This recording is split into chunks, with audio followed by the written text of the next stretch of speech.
All right, Rolex presents the Tree's deepest dive. Two guys going deep. Okay, let's watch. Hello, yes, this is the Trieste. This is the Trieste. I heard you very well. Go ahead, Trieste, over. Just imagine two guys going 7 miles down into the deepest end of the deepest ocean. USS Wending, we have bioluminescence at 32. Trieste, say again, over. Just boggles your mind to think of someone going down. Is that him? Is that actually him? Is that Jock?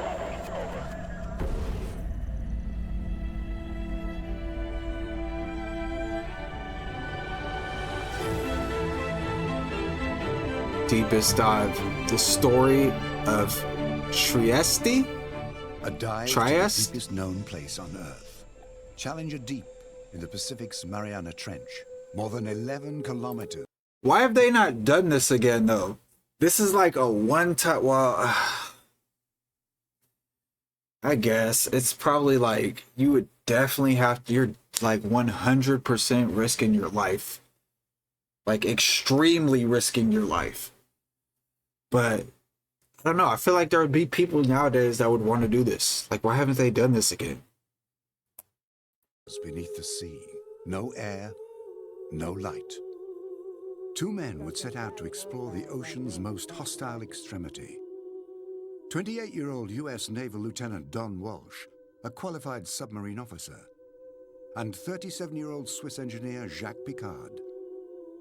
Together they would pilot a one-of-a-kind bathyscaphe, the Trieste. Trieste. A creation of Jacques' father and collaborator, physicist Auguste. And it's like, bro, it's like, this is, look at how old this was. This happened in when? Like, this looks like the 70s, 60s, something like that. Maybe even older.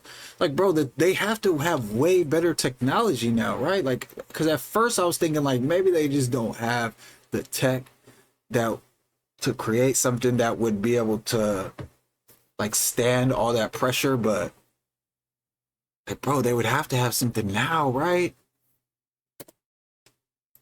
Picard, best known for his high-altitude study of cosmic rays. Through the 1920s and 30s, his pressurized spherical capsule would set records, surpassing an altitude of 21,000 meters. Auguste Picard was unbelievable. He never took a rest. Even on the coffee break, he was thinking about something. Always working. Giuseppe. Between Giuseppe. 1930 and 1932, his balloon flights produced the first accurate measurements of radiation from space. Picard traveled to the 1933 World Exposition in Chicago, where his stratospheric gondola was on display next to the deep-diving bathysphere designed by Otis Barton and William Beebe. The experience was life-changing. Picard would Good now Lord. direct his attention to Oh my deep-sea gosh. exploration and life-changing. That is a face only a mother could love. Good Lord. Oh my. Picard would now direct his Shout out to attention Picard, though. He's a deep-sea legend. exploration and research. Delayed by the outbreak of World War II, it was not until 1948 that the craft would finally venture into the ocean. On its first unmanned deep dive, Picard's FNRS-2 would reach the astonishing depth of 1,400 meters. Picard knew that it could withstand pressure at depths far, far greater. His third and most ambitious attempt, a new bathyscaphe, the Trieste. The principle behind the design of the Trieste is it's a balloon. It's a balloon that goes down instead of up.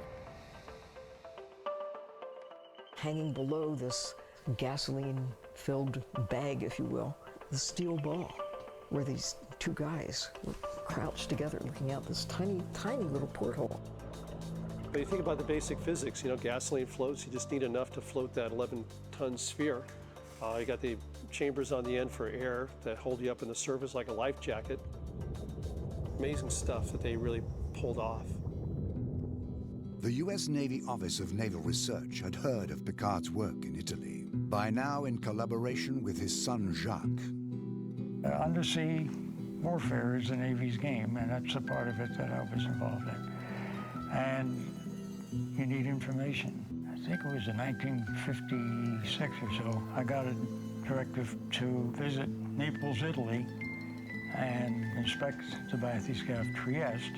There was a lot of things we didn't know about the Edmonton environment. Trieste offered a possibility of getting information that otherwise we couldn't get. The Navy, they were operating in a world that no one really understood, and they needed to study this and understand it. So they went to Europe, and they found the Trieste. It was a very interesting visit. The team was comprised of Jacques Picard, an Italian mechanic, Giuseppe Buono. I grew up in the shipyard in Italy, and Project Giuseppe came along, and that was right in. And a 12-year-old boy named Johnny. That was the entire team. So came back and reported on that and said, yeah, it looks like it's worth looking into. In 1958, the Navy purchased the Trieste, replacement parts, and the consulting services of the Picards and Giuseppe Buono for $1 million, moving them all to the Naval Electronics Laboratory in San Diego. A gutsy deep-sea research mission had begun. Project Nekton. Qualified naval submarine officer Lieutenant Larry Schumacher was appointed executive officer, and 34-year-old Dr. Andy Recknitzer was appointed scientist in charge and project director. Andy was a pioneer in his own right who helped convince the Navy to do what they did. Just one of those people who truly made a difference. I was a lieutenant in the Navy, 28 years old. Oh, that's Don. That's Don. Okay. Academy. So one day, I'm sitting in my office on board the submarine tender. In comes this fellow, introducing Like, bro, it's himself. actually amazing that these people actually did this, bro. Like, real life, that man right there went 10,000 feet under the water and survived for like 4 hours of claustrophobia. That question. He said, real life, bro. Glad you asked. The only job description in the Navy we can find that is for a submersible pilot would be a submarine officer, one volunteer. When I became the officer in charge of the U.S. Navy bathyscaphe Trieste, my first command in the Navy. Recknitzer and Schumacher quickly assembled a small team of naval and civilian specialists, no more than 17 men in all, with a taste for the unknown. In 1959, they put a flyer out to the fleet and asked for a submarine engineman, and he found out they don't make things, submarine enginemen, so they put out a notice that we wanted machinery repairmen. And I was a brand new machinery repairman chief at that time. The goal of Project Nekton was basically to prove out this new platform, to show that it was capable of going anywhere in the world ocean. How do you do that? You go to the very deepest place in the ocean. Oh, I would like to go all the way someday. How far is all the way? 35,150 feet. And the bathyscaphe take somebody down that far, Jacques? 35,000. In 1959, I don't know how much that. I don't know the. California. Like the other one said 10,000 meters. I don't know if he's talking about meters, obviously. They found what they were looking for. I don't know how to convert that. In the Western Pacific. Nekton's mission, a dive to the deepest place on Earth, Challenger Deep, 350 kilometers southwest of Guam, 10,960 Mariana meters below Trench. the ocean's surface. Here, The Mount Philippines? Everest would stand 2,066 meters underwater. The Marianas Trench, it's as far away as you can get on the planet from the surface of the planet. Performance of every system on the Trieste was rigorously evaluated and 35,000 feet. It can't be the farthest. In San Diego was a 20,000-foot submersible.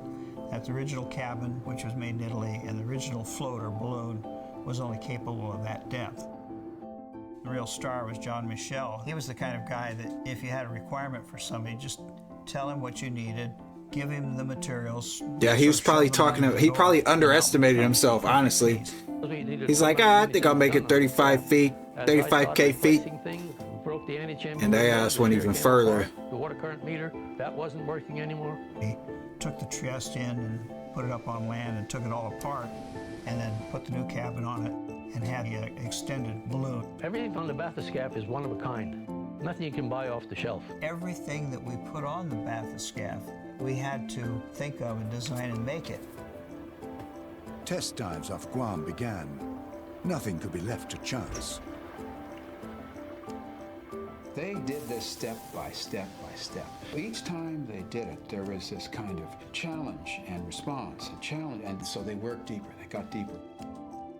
November 59, we made a dive to 18,000 some odd feet. So that set a new world's record. And then in January, we dove to 24,000 feet. See, when he said that 35,000, that was probably like they was first trying. But each was met with a solution. And then they just kept beating their record, probably. The fragile Trieste was slowly towed towards her destiny. If you're interested in where the deepest spot is, you've got all kinds of maps. But that's a very long time ago and probably not too accurate. So what we did was we used explosives. And we'll time the echo. We surveyed an awful lot of water out there trying to find that. That is genius. And on the day before the deep dive, we had it pretty well nailed down where we wanted to be. That is genius, bro. They threw explosives down and listened to how long January 24, bro. 1960. With Lieutenant Don Walsh and Jacques Picard selected to make the attempt. On the morning of the deep dive, we had now determined where Challenger Deep was, sort of this axis of 7 miles long and about a mile wide.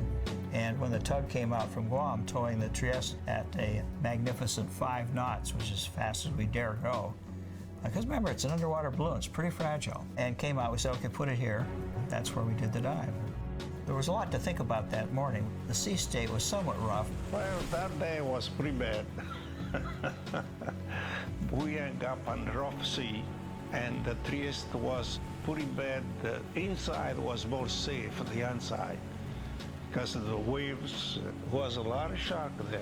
They got to decide we can do all we can do. The moment comes, if you miss it, it may never happen. You can do all the preliminary work and all the rehearsals, but when you make that final push to the very bottom of the ocean, boy, this is for keeps. That was a big to-do.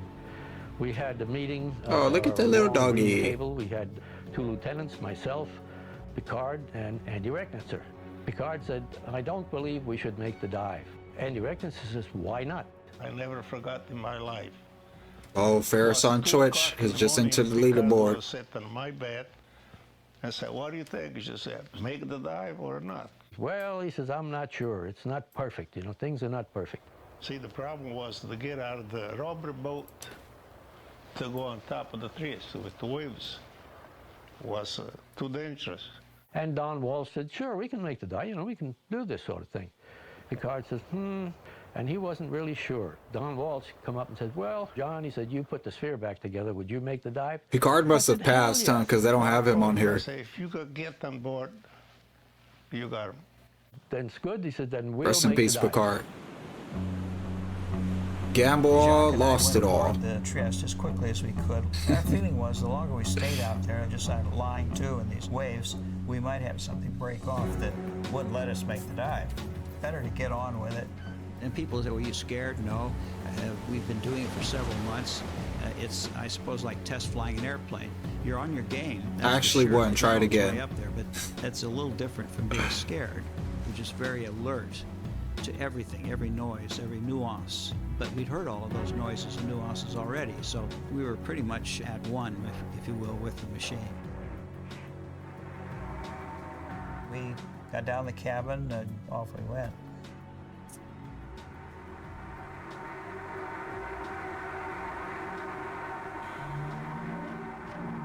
Wondered what it was like for these guys to make this descent just outside the wall of this crew cabin.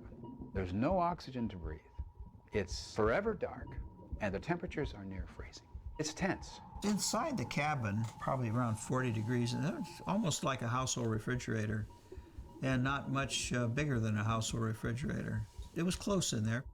They have totally different backgrounds. One was an American naval officer, Don Walsh, and Jacques Picard was a Swiss engineer. Try to imagine. Better become buddies real fast. Sphere. Picard being so Swiss and so courtly and sort of aristocratic, if you will.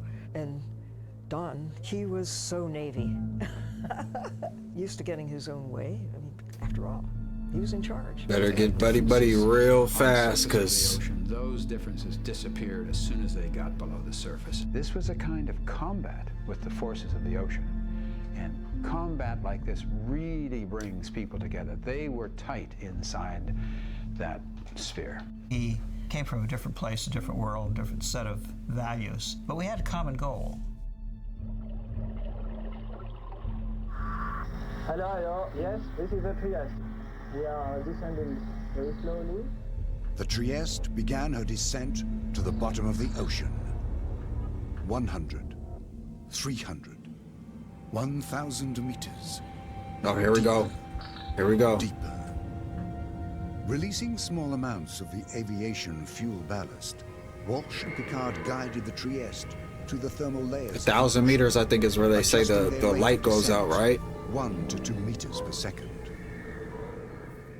At 1,000 meters, they had slipped beneath the reach of the sun into the midnight zone. See, big brain, I know something. 4,000 meters, the abyssal zone, home to the most bizarre creatures on Earth, surviving under pressures of 9,000 pounds per square inch.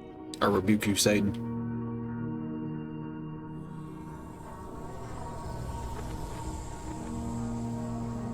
Big brain for big head of yours. All right, like I said, somebody time out Rose. Somebody time out Rose again, 5 minutes. Forms that are moving upward as the vehicle descends. With the lights out and looking outside, you can see all these bioluminescent creatures in the ocean. It looks like, snow coming up like this. And they hear the pressure pushing on the crew cabin. The gasoline is cooling, so it's getting smaller. It's also being compressed. There was a variety of noises of the metal working. This thing is groaning in a special kind of way. 6,000 meters, the hadal-pelagic zone. Water temperature, freezing. Inside the sphere, 6,000. 4.5 degrees Celsius. They're already more than halfway there, though. 9,000 meters, as deep as a commercial airliner flies high. The pressure on every square inch, almost 16,000 pounds. That's twice the weight of 2 armored Humvees. It's pressing on every square inch of steel. The total weight on the crew cabin is the full weight of the Pacific Ocean.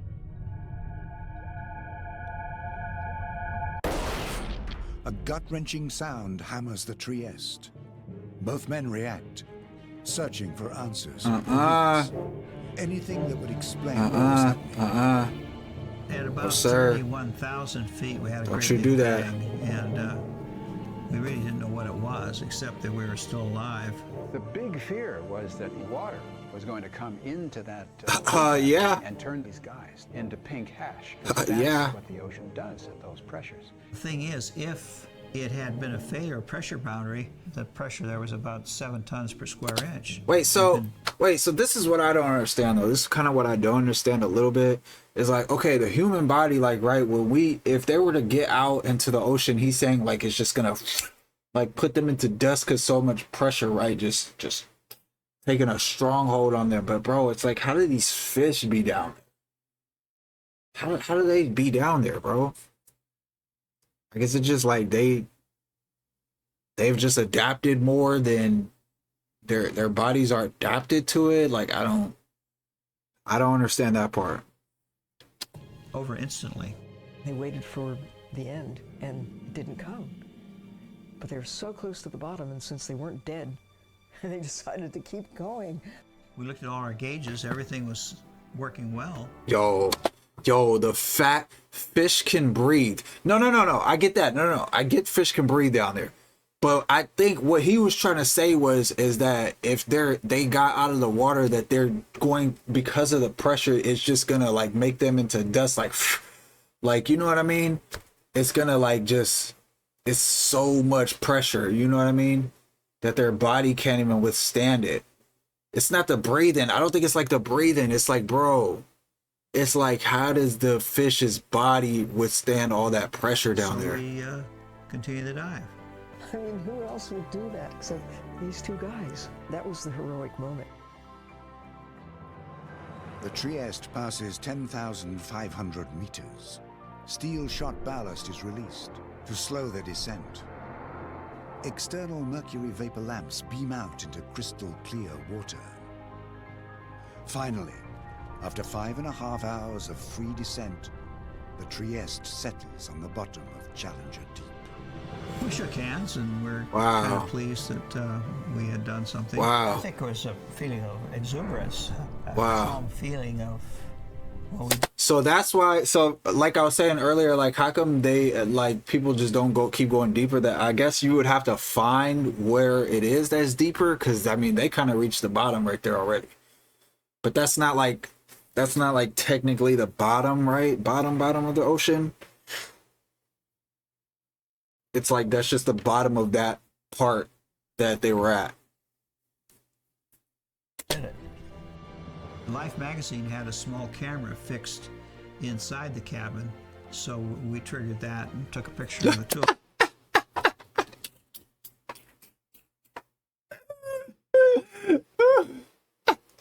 Look at his face. Look at his face, bro. Oh my gosh. Look at Jock's face, bro. He looked like he was down there going through it. He looked like he was down there going through it, bro. Oh my gosh. Look at Don's face. Look at their faces in comparison. Oh shit, bro. That's how you could tell this dude was actually like a soldier though. That's the thing, bro. This dude was actually like a soldier. Like he was like what, a real Navy man or something. And this dude was like just some type of like scientist, you know what I mean? Some type of like geologist or something. That's crazy. It's the analog to Hillary and Tenzing Norgay on top of Mount Everest. The two guys up there got a picture taken. Two guys down there, we got our picture taken. Sediment rises from the seafloor. Billions of tiny organisms undisturbed for thousands of years. The cloud came up as we landed. It was like being a bowl of milk. But just before we landed at the bottom, we did make a rather exciting find. We saw flatfish, maybe a foot long. What's in the water? We're certainly far from a silent world out there. This dive was made with a big question mark. Is there any sign of life on the bottom of the ocean? That's quite a finding. No one really thought that you'd find a high-order marine vertebrate in the deepest part of the ocean. That was a breakthrough in biology. Their mission accomplished. It was time to return. Shall we go up? Do we have to? It's time. We have to go now, you know? Oh, okay. We have to go now. The first part of the journey is over, but then they've got to get back up that 7 miles. And to do that, they've got to release the ballast. There is the risk that that ballast can't be released. For some reason, it won't come out of the hoppers. We're not moving up yet. No? Are you sure? I'm sure. It was the second 7 miles, the most difficult. But once they started to pick off the bottom, they kind of knew that they were on their way home. Man, and history is made. Yeah, I can't see the bottom anymore. History is made, bro. No, we're already drifting. 3.5 hours later, Walsh and Picard resurfaced. They over get the up hatch and they're stepped forever out into known, the bro. rose-colored Pacific Forever. Still to this date, bro. When did this happen? I gotta figure out the date that this happened, but. But as it happened, So what part did There was NASA another explore? I'm not sure. Well, Jacques had a specially made, Rolex did it, watch that he put inside the sail down underneath. They want to know. This is the because furthest they anybody got has gone, manufactured. though. So I don't think NASA's been further. I locked them up, secured everything, and the watch went down with the Trieste. When they come back, it was running. And from then on in Life magazine or wherever you saw the deep diving watch that they made that went on the Trieste. word of the deep dive spread quickly. A record that would never be broken. Walsh, Picard, Recknitzer, and Schumacher would receive commendations from the U.S. Navy. As for the Trieste, her name Actually would proudly amazing, carry on bro. the traditions of deep sea endeavor. Don and Like, but it's just like, bro, how has it never been done again, though? And about commitment. And Like, with all the tech advance now, to get something really important. like with all the advancement of tech, like, bro, how has it not been done again? Incredible to take the calculated risks that they did. They're amazing guys. They really opened up. an entire new dimension of the world. Our business was not about setting records. It was incidental to testing out this new scientific platform. The ocean, you know, 70% of the Earth's surface, and there's so much of it has never been explored. It has. They Every failed. time someone goes out, Oh they're my finding gosh. something that can be helpful to humanity. It's astonishing that no one has been back Yeah. since that first magnificent expedition That's what I'm on saying. the 23rd of January 1960. Like, that's what I'm saying. That's what's so amazing about the fact that, like, And some have made it. But only 2 people have ever been to the deepest part of the ocean. They were the first. They should not be the last. I think the people that tried died. I think, bro, yeah, you're right. Man, rest in peace to them, bro.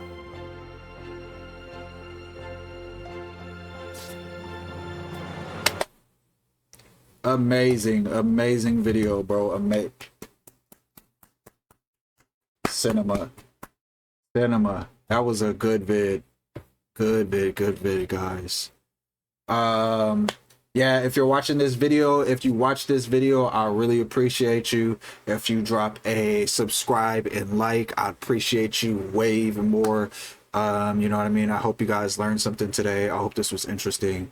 We'll try to watch more stuff like this. So yeah, if you guys say something in the comments, anything you guys, you know what I mean, know about, just let me know and I will be reading those and check those out.